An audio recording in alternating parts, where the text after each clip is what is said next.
Hi, and welcome to Stories Build Businesses, the show that proves your story isn't just something to tell, it's a strategy to build from. I'm your host, Megan Wright, story and strategy coach and founder of Stories Build Businesses. And I'm really excited because today I'm joined by Heidi Mavir. Heidi, thank you so much for joining us. Thanks for having me. I'm excited. So, first things first, I'd love you to kind of introduce yourself and tell us a little bit about not only the business you've got, but the exciting one that is coming very soon. My name's Heidi Mavir. I am the founder of EOTAS Matters, which stands for Education Otherwise Than at School Matters. And my main business to date has been supporting parents and carers of neurodivergent, particularly autistic kids who have barriers to attendance. That was born out of my son Theo crashing out of school when he was 15. I learned my way around that and I got us to a place where we weren't in crisis anymore. I wrote a book called Your Child Is Not Broken. It became a Sunday Times bestseller. And then I launched a project and a support service for parents and carers. And I've been doing that for 6.5 years. During that time, I've also had people come to me who are also working in the SEND education, advocacy, activism space for support. So I'm launching a new business membership for neurodivergent business owners who serve neurodivergent clients called Brilliantly Wired. And I think that's what I find so interesting about your business journey is that you're almost an accidental entrepreneur. You didn't start out to build a business supporting families. It happened because of the needs that you recognized in the work that you were doing. So I'd love to know kind of at what moment did you realize, I'm building a business here? Although I'm an accidental entrepreneur in this field, I'm a serial entrepreneur historically. So I kind of realized quite early in my inverted commas proper career that I was pretty unmanageable and almost entirely unemployable because of my skill set and because of my neurodivergence. So I'd had lots of businesses, but not in this field. Like previously, before my son was born, I worked in theatre and live events. I ran my own event management company. And then after my son was born, I kind of did more sensible marketing PR work, but I always had a side hustle. But I guess the difference with this was that this felt like, because of the way the education system is set up and because it's so difficult to understand as a parent or carer, and one of my skill sets is that I am good at taking very complicated information and making it understandable. And that's what I realized people needed. So people were coming to me and saying, you know your way around the SEN code of practice. Can you tell me what this means? And people started offering to pay me. And I had this thing where I was like, okay, so maybe I should let people pay me. Like they want to, I should let them. And then it was like, okay, so if people are going to pay me, maybe I should take this seriously. So, it kind of happened accidentally, but like in a really lovely way where I felt like, when people talk about if you want to build a business, you should do something you love and something you're passionate about. I knew I was really good at this because it had been born out of, I have to be good at this because it's about the survival of my child. Love that. And I really resonated with what you said about taking these complicated or big intangible concepts. That's something that I love to do in my business is kind of storytelling is this kind of very kind of vague, kind of wishy-washy idea for a lot of people, but breaking it down into those like manageable bits where you're like, oh, okay, that makes sense. It's not this concept anymore. It's something that I can actually do, and giving people those steps I think is such an empowering thing to be able to give people, because when people look at something as a whole and it feels overwhelming, those manageable steps, it's giving them back control of what they're able to do for themselves or their business. Yeah, and there's just so much fluff, right? There's a lot of words that don't say very much in the advocacy space, in the online business space, and there's lots of buzzwords in any kind of system that isn't built for you, whether that's the education system or the business world. That sense of being disempowered and not feeling like you have any control or any choices can be really disabling and kind of stop you in your tracks. And so I like being able to help people see a way through that and let them feel like they have choices. I feel like if people feel they have choices, then that can move them, and that can really make a difference, even if it's just a tiny choice. When people don't feel like they have any choices or any power anymore, that's when things grind to a halt. I think you're right. It's that kind of when you've had that experience of feeling out of control and helpless, it feels so hard to kind of comprehend not feeling that way. Yeah. So even what on the surface of things would seem kind of the easier steps or the easier kind of parts of the process feel just as difficult, because you're not just coming up against that process, but also your own kind of mental struggles and the challenges that you're facing, like you said, energy wise. Yeah, 100%. I'm a firm believer that people do well when they can do well, you know, and it's not about rescuing people, but it is about meeting people where they are. And I'm very like the whole hustle culture, the whole just do it, you know, like grinds my gears, because I'm like, if we could just do it, we would have done it. And so I kind of like to think that my work is informed by that. Like, you're doing the best with what you've got. Let me see if I can give you better resourcing to do a little bit better and move the needle. I completely agree. Like the first part of the framework that I use with all my clients is care. And it's really looking at like who you are as a person. What are your strengths? What's your capacity right now? And that's not a judgment on who you are. That's where you are right now. Yeah. Because there is no point us creating a plan that is going to mean you have to work every day if that's not where you're at. And I'll be honest, I don't work every day. Like that's not where my capacity is.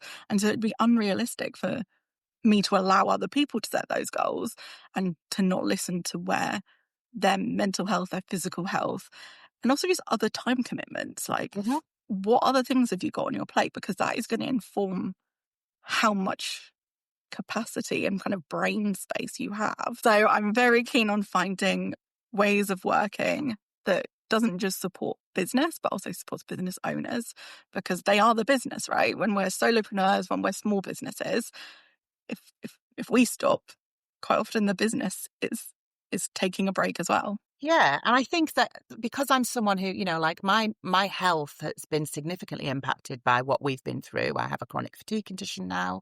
I'm an ambulatory wheelchair user. I have to be really careful.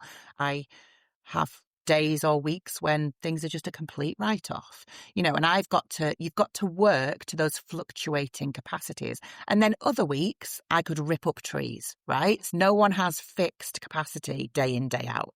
We have like a window, right?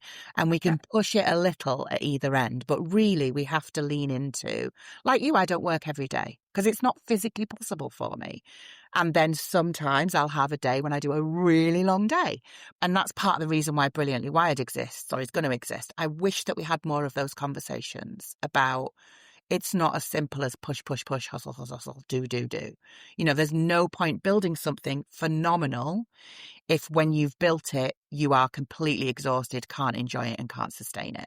There's Or no, you hate it because of the or you impact it's hate had on it. you. Yeah. Yeah, That's my absolutely. thing. I was like, I refuse to work this hard to build something that I resent. Like, it's just Mhm. not going to happen. I want to love this Mhm. because it supports me, and not just financially, but as a person. Right? If you have a phone call for an hour, you can't just jump on another phone call straight away. That's not how human bodies and brains and existence is is wired. That's not what we're wired for. We're wired for lulls and we're wired for rest and we're wired for connection and we're wired for, you know, like excitement and then recovery. And we don't give ourselves that recovery time and then we burn out. And I think particularly like that recovery from connection is something that I'm really mindful of. That when I was working in mental health services, I would be doing one-to-one therapeutic sessions. And the way we were meant to schedule it was you had an hour's session, 15 minutes to 15 write minutes. up all your notes, and then another hour session. And I was like, no, I need at least another 15 minutes in there just to regulate myself, look after myself, so that when I go into that second session, I'm not still processing the first one, so that I can go into it and be the best possible support I can be. I think one of the things that same as you, it took me a long time to realize and to be very intentional on the daily, because I love being around people and I love connection. I love things like this. I know that after this, I will need a lie down, you know, and I Same. know that. And I know that. And I have to get off the call and remind myself, like, go and lie down now, right? Because otherwise I'll jump straight onto the call. Genuinely believe that starting business has been the biggest personal growth I've ever had. I've got to know myself on Mm-hmm. a whole different level. And one of the things I've learned about myself is I used to think I was a morning person because I used to get up very early. Even as a teenager, I was up at like 7 in the morning. And I was like, well, that's when I work best, is in the mornings. No, it's not. Actually, Interesting. since working for myself, I'm like, I work best between probably 10 in the morning and 2 in the afternoon. 2 till 5 is a write-off most of the time. Same. Like I'm usually in bed. I can have conversations and I can chat, but I wouldn't be doing client work or anything that take like full focus. Mhm. And then 7 o'clock will rock round, and all of a sudden my brain is sparking ideas and creativity, and I want to write and I want to create things. And I wouldn't have known that about myself because I had, up until then, spent my entire career in 9 till 5 95. situations. And even like you think about the school system, that's effectively training you for a 9 to 5 work cycle. That you 100%. get into this thing where you're like, oh, well, that's how my body works best. That's how my brain works best. And it's only when you take that all away, and it wasn't instant. It took me like a good few months to untrain myself and be like, wait, no, let's actually listen to my body, not just listen to these ideas that I've kind of trained myself to believe about myself. What do you feel like is the biggest thing you've learned about yourself? When you said the thing I've learned about myself is that I'm not a morning person, I thought the thing I've learned about myself is that I'm not a multitasker. I always thought I was because I have a very busy brain, right? Because I'm ADHD and my ADHD isn't medicated. So I thought that because I could juggle lots of projects and because I could manage lots of things and have a lot in the periphery, that I was a multitasker. Not true. Like I'll get to the end of the day and I'll have 1,000 tabs open and then I'll go to close them down. I'm like, oh yeah, I started that. And then I got distracted. So if I'm working on something, I have to be really intentional about staying on task. And that means doing things in small chunks, right? What I've learned about myself is that 45 minutes focused on a task and then stop. Like either at a point in the task or at the end of a task, and then have a break and then come back and then decide if I'm going to carry on with that task or start something else. But that's the thing I've learned. I'm not a multitasker at all. Amazing, isn't it? What we learn about ourselves when we're not in that pressure cooker of other people's expectations. And being kind to myself around that, not kind of punishing myself for like, what is the matter with me? Other people can do this, you know. I had to really learn to be, I know this sounds really trite, but I mean it, learn to be the best boss to myself and the best Yeah, employee to myself. Like, I love that. really take care of myself as an employee and really take care of myself as a boss, or be responsible or accountable to myself as a boss. Like, if I would sack me, but if I would be not happy with the work I'm putting in, then what do I need to think about as an employee? And if I would be frustrated with the things I'm expecting from myself as a boss, what would that look like? When you step into that role of the critical boss, even in my own brain, I turn into a child, a Yeah. petulant child who's like, no. Like, and so actually it doesn't work when you speak to yourself like that, because you fight back against it. You come up with all of the excuses as to why you've not done it, why you shouldn't have to do it. And you become kind of argumentative with your own inner monologue. And you spend all day doing that and not actually achieve anything. Yeah. And it's not as simple as just don't do it. You know, Oh, like if it was, then obviously we would all be doing that. One of the things that I'm very grateful for in my business, I am really grateful for my period of ill health, even though it hammered me and it was very scary for a while, because it was a really good lesson in, you know, like there's that thing where people say, oh, I can't stop. Well, I had to. I had no choice. I couldn't have yeah. kept going. Like it was physically impossible.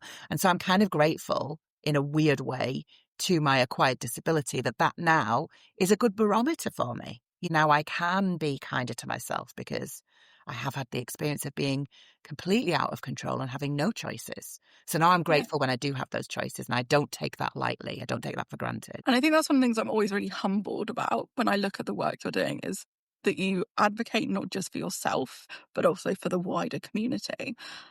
I suppose I would just love to hear a bit more about kind of how you find that work, because we've already acknowledged that this work isn't easy. It is challenging and exhausting. But I'd also love to hear perhaps some of the the positive things or the changes you've seen as a result of the advocacy that you've been doing? I think we're seeing across the advocacy space, regardless of what space you're in, I am seeing a groundswell in people talking about these things. The biggest thing for anyone who is facing any kind of adversity is the sense of isolation. So for me, one of the most important things and the things that I think that I'm the proudest of in my work at EOTAS Matters is that we have built this genuinely supportive, compassionate, trauma-informed, intentional community of parents and carers who show up for each other. We afford each other generous assumptions and we say, you know, we can acknowledge that we're doing the best with what we've got. And so the thing that I'm seeing across the advocacy space is that sense of community. And I think that's the difference. That's the antidote. You know, it's the antidote to loneliness. It's the antidote to isolation. It's the antidote to confusion, to overwhelm. The changemaker theory of in against beyond, right? So if you're going to make changes, are you in the system? Are you working against the system? Or are you beyond the system?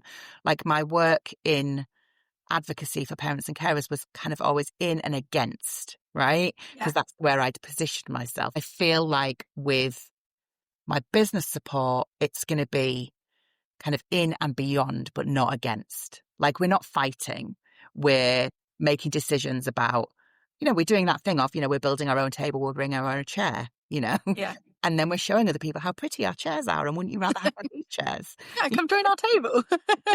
I love that. I really love that you're creating a community for business owners as well, because I think most of us are sat at home working by ourselves from our dining room tables, from the sofa.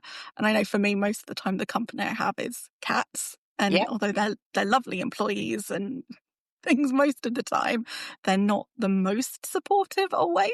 They're not great brainstorming either, are they, cats? No, they like typing. Send excellent emails. Exactly. But outside of admin assistance, they're not great. So it's really lovely that people are creating these communities. And I particularly love that you're creating something that's for people who identify as neurodivergent, but also that they themselves are then supporting other neurodivergents. Because again, it's that lived experience of kind of passing on the lessons that have been hard learned, hard fought.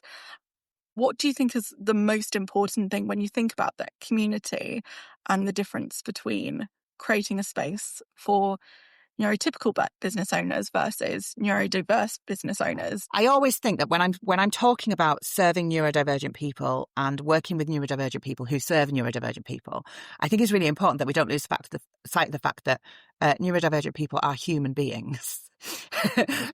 So I know that the things that we do in our community would work for neurotypical people, if there is such a thing, but people who are maybe not as divergent as some of us, right, more accurately, because it's a human experience, right? We're not a different species. But also, I think one of the things that we really need to lead with in neurodivergent heavy spaces is the importance of safety and regulation. When I'm in a space where I want to feel safe and secure, if something happens, I feel like this sense of existential threat, right? It is no longer a safe space for me. And particularly if the conversation is being had around one of the intersections that I live on. So maybe it's a discussion about neurodivergence, or it's a discussion about queerness, or it's a discussion about being a parent, or whatever it might be. Hits a bit closer to home. Right. And what I see in some of those communities is, with good intention, there's lots of talk about let's keep it kind, let's avoid conflict. But I think that misses that. How about if instead of that, we had some ground rules that were around, let's prioritize regulation, let's prioritize being brave versus feeling safe, and let's prioritize generous assumptions. So, and that's about being trauma informed. And that is my intention with Brilliantly Wired. If you're not regulated and your brain is offline and if you're in a state of emotional dysregulation, you will not be able to have a conversation that is meaningful in any way, and more harm will be done. So I'm not anti difficult conversations at all. Like, I've written a book about it, I don't know if I mentioned that I've written a book. Was it a bestseller? Oh, it is a Sunday Times bestseller. Thanks for asking. Yes. But one of the things I think that is really important is how we hold the people that we're not seeing eye to eye with in a place of compassion and also acknowledging our part in how we might be showing up that is making it more difficult for them to show up. So it's about personal accountability as well, right? Knowing what your triggers are, knowing what things you do that might trigger other people, knowing how to regulate yourself, knowing how to go, yeah, you're right, I'm really sorry. All those things are not easy. No. But I think that if we're building a community that is neurodivergent informed, we have to lead with that trauma informed approach. We have to. I think one of my favourite phrases is responding rather than reacting. That actually, if you can take that pause and regulate yourself, you're able to be in a place where you can respond to things, whether that's a challenge or a challenging conversation. Whereas when we're in that fight or flight, everything's heightened, we react, and that's when things escalate. It's understanding how nervous systems work. And I'm so sad that we had to kind of like discover this accidentally, that, you know, I say we, I mean our family, because we were in crisis, and then we had an occupational therapist and a psychotherapist who worked with us and explained, this is what your nervous system does. Why aren't we teaching this to our neurodivergent kids? Why aren't we teaching this to our neurodivergent business owners and adults? Because this is key. This is about how we're wired and how we respond. And when other people find us too much, overwhelming, difficult, stubborn, aggressive, it's because we're in those different states of arousal and we don't know that about ourselves. So when I was working in mental health, I would say 90% of the young people that I worked with, just explaining the fight or flight response to them was the single biggest difference. A game changer. We would then do 6 weeks of work together, but just understanding that they were not, a bit like your title of your book, they weren't broken. They weren't coming to see me to get fixed. Actually, their body was doing what it felt it needed to protect them. It's just sometimes some of the wires have got a bit crossed. And they would say to me, like, oh, I never want to feel anxious. That's what they'd always say. And I'd go, that's never going to happen. You need to feel anxious. It's a really important thing for your body to tell you. It's your survival anxiety system, right? keeps you safe. The problem is when it stops being something that keeps you safe and is something that keeps you stuck. And I think for so many young people, neurodivergents, adults, anyone really, if you don't understand that your body is doing what it needs to do, it's just your brain and your body aren't communicating perfectly. 100%. But actually, that it feels like you're out of control or that something's not working properly. But it's like, if anything, it's working too well. A lot of the For time. those of us who are neurodivergent, who struggle with regulation, you know, that's generally because our nervous system is more responsive or less responsive than the majority. So we pick up on things that other people don't pick up on, and we miss things that other people think are so obvious. And that's when we end up in a state of dysregulation. And like you, the fight or flight was really helpful. And also the fawn state, which is the like kind of the assimilation, the faking, the masking, and the freeze and the flop, right? Which is the shutdown. And all of those are things that as neurodivergent people, when that's never been explained to us, we're constantly like doing, what is wrong with me? Why do I get so angry at this thing? You know, like it's because your nervous system is responding to the sensory stimulus that your nervous system is picking up. And you've got a nervous system that is differently responsive than the majority of people. That is the key difference for those of us who are neurodivergent. And it's not that neurotypical people don't have sensory systems that respond in that way. It's just that ours are more sensitive or less sensitive than the majority, depending on what your profile looks like. And everyone's profile is different. So one thing that I love to do as we're wrapping up is give people a word that I feel kind of has a bit of a summary of a lot of the things we've talked about. And then I'd love to hear how it resonates with you. Oh my God, this makes me nervous. Go on. So the word that keeps springing to mind for me is understanding. Oh. So understanding of yourself, but also understanding what other people need and creating spaces for them, and understanding that, like you said, everyone's coming with their own stuff. And so being understanding of the fact that we're all coming from different places, that's what came to mind for me when we were talking. Megan, that's made me feel all warm and fuzzy. I genuinely thought you were going to say gobshite. Thank you for that. That's lovely. Because I feel like for a long time, I didn't understand. I wasn't understood. And I spent a lot of time and energy and effort trying to understand, you know, and you don't know what you don't know, right? So Yeah, I love that. Thank you. I'm taking that. I'm going to go and have a little cry about that in a bit. Thank you. Oh, In a nice way.